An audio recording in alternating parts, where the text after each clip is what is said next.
আসসালামু আলাইকুম। কয়েকদিন ধরে বোম্বে শহরের অলিতে গলিতে বিভিন্ন পোস্টার দেখছি ইমাম মাহদী ফাউন্ডেশন থেকে ছাপা হয়েছে।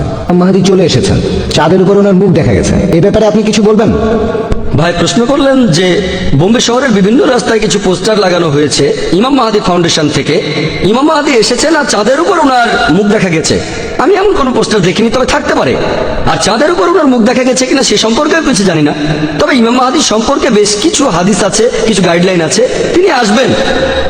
কেউ কেউ বলে চলে এসেছেন, তিনি এসেছেন এমন কোনো কথা আমি শুনিনি। তবে হাদিস বলছে তিনি অবশ্যই আসবেন ইনশাল্লাহ। আর ইমাম মাহদী ফাউন্ডেশন নামে কোনো ফাউন্ডেশন আমি চিনি না। আর চাঁদের উপর ওনার মুখ দেখা গিয়েছে সেরকম কথাও আমি শুনিনি। আর আপনারা দেখবেন যে ইতিহাসে এ পর্যন্ত কয়েকশো মাহাদি এসেছেন আর গিয়েছেন। সুদানে, আফ্রিকায়, পাকিস্তানে, হায়দ্রাবাদে, ইন্ডিয়ায়, অনেক জায়গায় অনেকে এসেছেন আবার চলেও গেছেন। প্রত্যেকে দাবি করে তিনি আসল মাহাদি।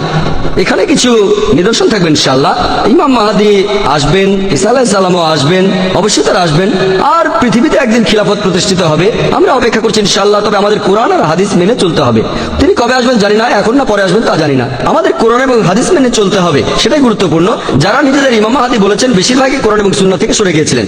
তাই আমাদের কোরআন এবং হাদিস মেনে চলতে হবে আর আল্লাহ রাসূলের আদেশ মানতে হবে। আশা করি উত্তরটা পেয়েছেন।